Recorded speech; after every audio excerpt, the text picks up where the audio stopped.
Alors même si le marché semble tendu aujourd'hui, certains continuent d'accumuler, pas n'importe quand, pas n'importe comment. Et dans le même temps, d'autres sont en mode panique, en pleine hésitation. Pour faire simple, les particuliers souffrent et les gros semblent plutôt à l'aise. Alors, on ne joue pas dans la même division, on ne joue pas avec les mêmes moyens et forcément ça pèse dans la balance quand il s'agit de prendre des décisions sur le marché. Surtout quand on est dans des périodes un petit peu floues comme actuellement. La semaine qui arrive devrait être plutôt calme. Alors je dis devrait parce qu'en ce moment on n'est pas au bout de nos surprises. Mais du côté des datas et des rendez-vous macroéconomiques, c'est pas non plus une semaine ultra chargée. Lundi est temps férié aux États-Unis, on aura donc un marché probablement calme. Lundi aussi, on a l'annonce du PIB du Japon. Le Japon, on en a parlé déjà pas mal sur cette chaîne. Le Japon qui traverse une crise économique ou le début d'une crise et qui a annoncé un plan de relance important. Donc ça devient des datas importantes pour les marchés financiers. Mercredi, on a les minutes de la Fed. Alors là, c'est tout simple, on couche simplement sur le papier ce qu'il s'est dit lors de la précédente réunion du FOMC. En général, c'est observé, mais ça a finalement peu d'impact sur les marchés. Jeudi, en revanche, on a des données concernant le chômage et l'inflation aux États-Unis. Mais c'est surtout vendredi, donc en toute fin de semaine, qu'on a la data la plus importante avec le PCE Core. C'est l'indice des prix à la consommation des ménages pour le mois de décembre 2025. Et cette data est attendue en hausse. L'inflation est attendue en hausse. Et l'inflation, c'est que c'est toujours un sujet délicat pour la Fed. Donc, une semaine calme avec peut-être un petit peu d'agitation ce vendredi. En tout cas, c'est comme ça que je le vois maintenant à l'instant T. Vendredi également, on a les ventes de logements neufs aux États-Unis. Alors ça a plutôt un impact sur les marchés traditionnels, mais on sait aussi que l'immobilier aux États-Unis est particulièrement tendu. Et on sait que les marchés des crypto-monnaies sont liés au marché traditionnel. Donc on gardera aussi un œil sur cette data-là. Je prends une seconde pour te souhaiter la bienvenue ici sur cette chaîne et dans cette vidéo. Je m'appelle Sylvain, tu es bien sur Objectif Lune. Ici, on parle de crypto-monnaies, on parle d'économie, de macroéconomie, de géopolitique. Si tu n'es pas encore abonné et que ces sujets-là te parlent, je t'invite à le faire en cliquant par ici.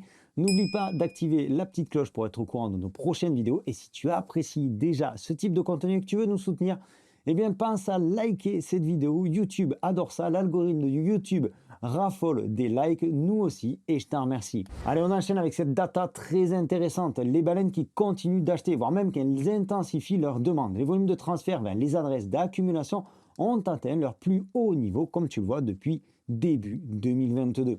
Alors il y a un réel décalage entre les investisseurs particuliers qui réalisent des pertes, tandis que de l'autre côté, les baleines voient la baisse actuelle comme une opportunité d'entrée sur le marché. Mais ce graphique-là peut aussi nous apprendre d'autres choses. On voit en 2021 et 2022 que ces périodes d'accumulation ont précédé des phases haussières importantes.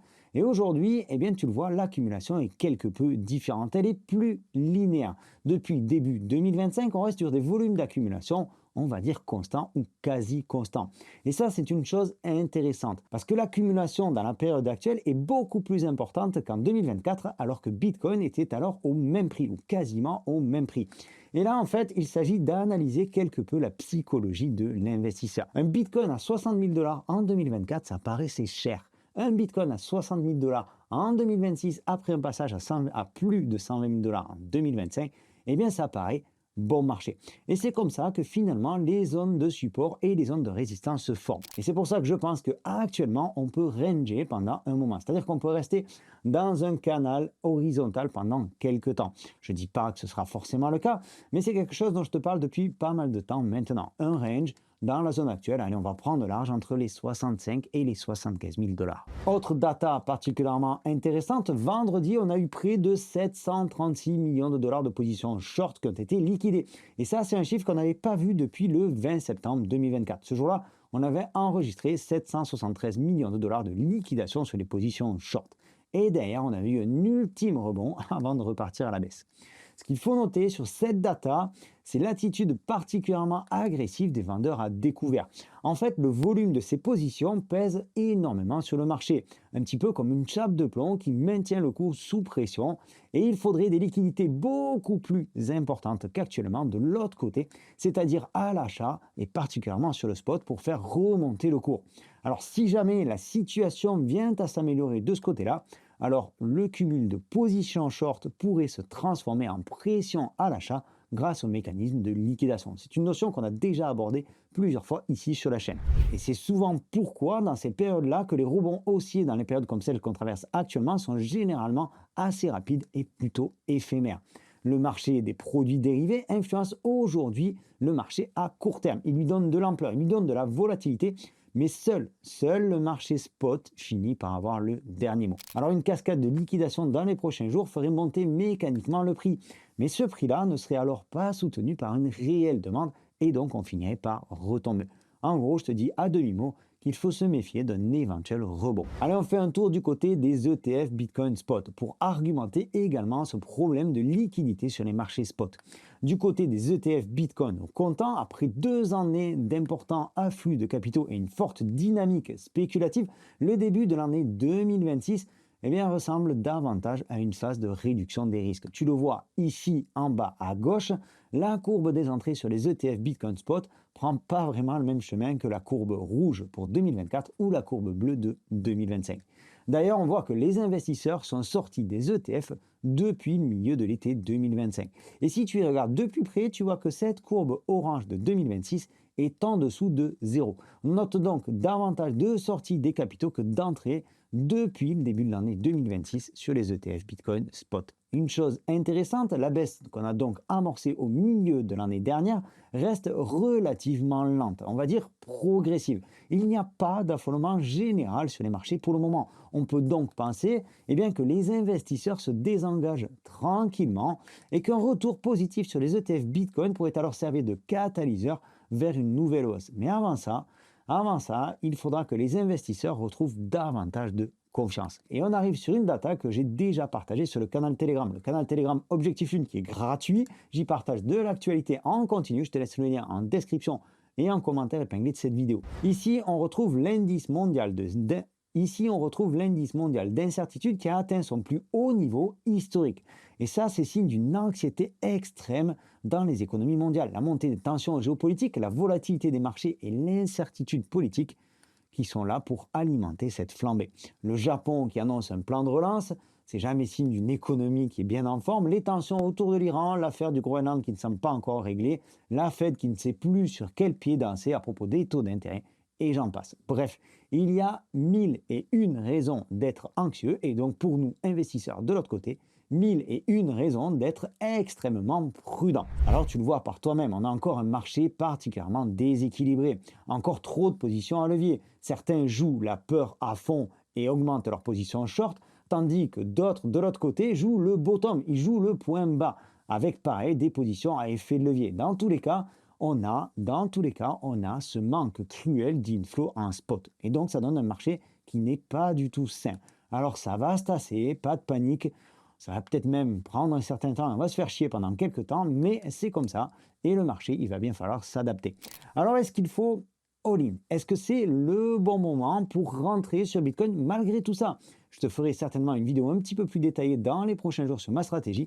Mais pour te donner un ordre d'idée, déjà, on va aller voir un dernier indicateur ensemble. Avant ça, j'aimerais bien savoir ce que toi, de ton côté, tu fais. Est-ce que tu recharges? Est-ce que tu attends plus bas? Ou peut-être même que tu as déjà fait tes achats pendant la baisse? Ou peut-être même à 60 000 $. Dans ce cas-là, je te dis beau gosse. Parce que je te dis bravo, franchement, celui-là à 60 000 $, il n'était pas facile à prendre. Alors dis-moi en commentaire ce que tu fais. Je suis particulièrement curieux de savoir où est-ce que vous en êtes, vous, de votre côté. Bitcoin est maintenant en baisse depuis environ 4 mois et on approche doucement d'une zone de sous-évaluation. Généralement, lorsque le ratio MV/RV passe sous la barre des 1, Bitcoin est considéré comme sous-évalué. Et actuellement, cet indicateur se situe autour des 1,1.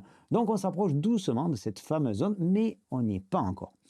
Cependant, contrairement au cycle précédent, Bitcoin n'a jamais été dans une zone de surévaluation. Et c'est d'ailleurs un petit peu ce qui a piégé tout le monde. On n'a pas eu de surchauffe visible du marché des crypto-monnaies avant le retournement. On peut donc penser, si on suit la même logique, on n'ira peut-être pas complètement en bas. On n'ira peut-être pas en surchauffe vendeuse. Bon, je ne sais pas trop si ça se dit comme ça, mais tu comprends l'idée. Cette idée qui se tient, et je pense que ça reste pertinent, alors pourquoi pas. Donc, comme je te disais, en fonction de ces datas, et on affinera ça dans une prochaine vidéo, je pense qu'on n'est pas encore tout en bas, mais qu'on en est tout près. Mais comme je suis un investisseur averti, en toute humilité, je continue d'accumuler. Il ne faut pas être idiot, les baleines accumulent. Les indicateurs montrent qu'on est peut-être bientôt en bas. Je sais de mon côté que je n'aurai jamais le point bas exact. Alors, j'accumule régulièrement un petit peu en mode robot. Toujours le même montant, un genre de méthode DCA, je pense que tu connais. Parce que finalement, on ne sait jamais. Je pense que ça peut repartir. Dans tous les cas, on est plus proche du bas que du point haut. Alors, tu trouves que c'est une réponse de politicien? Peut-être, mais je préfère gérer mon portefeuille de cette manière. Toujours un fonds de Bitcoin pour le long terme en accumulation. Ensuite, oui, je ne te le cache pas, j'ai des ordres un petit peu plus bas en espérant qu'on y arrive. Et donc ça, on le développera dans une prochaine vidéo. Si tu ne veux pas la rater, abonne-toi, pense à activer la petite cloche. Je voulais également te parler dans cette vidéo de cette offre de la Saint-Valentin de la part de Bitunix. Bitunix qui est un échange particulièrement sérieux, sans KYC. Il y a jusqu'à 1 million de dollars en USDT à se partager en cash, des cadeaux, etc. etc. Et puis, il y a aussi cette offre-là intéressante, jusqu'à 214% de rendement sur les stablecoins. Tout ça, c'est en durée limitée. Tu as le lien en description et en commentaire épinglé. Allez, on va aller voir maintenant Bitcoin à court terme. Qu'est-ce qui va se passer cette semaine? Semaine qui s'annonce, comme je te disais, plutôt calme. Alors, au moment où je tourne cette vidéo, Bitcoin s'échange aux alentours des 68 900 dollars. C'est quasiment le même prix que la clôture du marché de Chicago, donc le Chicago Mercantile Exchange de ce vendredi soir. On n'aura donc peut-être pas de gap pour ce week-end. Le dernier gap que l'on a eu s'est créé entre le vendredi 30 janvier et le lundi 2 février. Il n'est toujours pas comblé. Pour ma part, je pense qu'on a un gap de continuation baissière. Ce qui se passe à ce moment-là, c'est que le gap vient accélérer la baisse et qu'il faut en général plusieurs semaines, plusieurs mois avant de le combler. Donc je ne pense pas qu'on remonte rapidement au-dessus des 80 000 dollars. Mais on garde en tête la possibilité qu'il agisse comme un aimant. Alors à court terme, je ne pense pas qu'il y ait de signaux très pertinents sur Bitcoin. Comme le dit Guillaume, on va très certainement s'asseoir sur nos mains. Allez, pour te donner tout de même quelques informations qui me paraissent importantes, on regardera ici cette fameuse zone-là qui correspond au plus haut de 2024, du 11 mars 2024. Et cette zone-là qui pourrait être significative si jamais on repasse au-dessus en clôture. Donc ça, c'est un niveau important, ça se situe à 74 415 dollars sur le CME exactement. Et tu le vois, c'est une zone qui a été aussi travaillée puisque ça correspond au plus bas du mois d'avril 2025. Donc cette zone-là qu'on retrouve ici sur une unité de temps un petit peu plus courte. Et dans le court terme, je surveillerai bien entendu le plus haut du 9 février, 72 000 dollars. On voit donc qu'à la hausse, on a pour l'instant des résistances qui paraissent assez importantes. 72 000 dollars puis 74 000 dollars. Il paraît donc, comme je te le disais, peu probable qu'on aille rechercher de suite ici ce gap CME. Alors au final, ce qu'on voit aujourd'hui, c'est pas un marché euphorique, c'est pas non plus un marché en panique totale, c'est un marché hésitant, déséquilibré, particulièrement tendu avec encore trop de leviers et de l'autre côté, pas assez de vraies demandes en spot pour compenser tout ça. On a des signaux, on va dire, intéressants, on a surtout des zones qui commencent à devenir attractives en termes d'achat, on a des acteurs qui accumulent, des baleines qui continuent leurs achats, mais on n'a pas encore ce petit déclic. Ce déclic clair, propre, évident, qui nous fera repartir le marché à la hausse de manière durable. Alors, est-ce qu'on est proche d'un point bas? Peut-être. Est-ce que c'est le point bas? Est-ce qu'on a eu le point bas à 60 000 dollars? Honnêtement, eh bien, on en aura la certitude dans quelques temps. Donc, pour ma part, je continue toujours la même stratégie. J'accumule régulièrement du Bitcoin et j'ai placé quelques ordres un petit peu en dessous. Ça, on le verra, comme je te le disais, dans une prochaine vidéo. C'est terminé pour la vidéo d'aujourd'hui. J'espère qu'elle t'a plu. Je t'invite à liker si c'est le cas. Je t'invite également à t'abonner pour ne pas rater nos prochains contenus. Moi, je suis regardé Pays de Galles, France. Je te donne rendez-vous demain dans une prochaine vidéo. D'ici là, prends soin de toi et de tes cryptos. Ciao!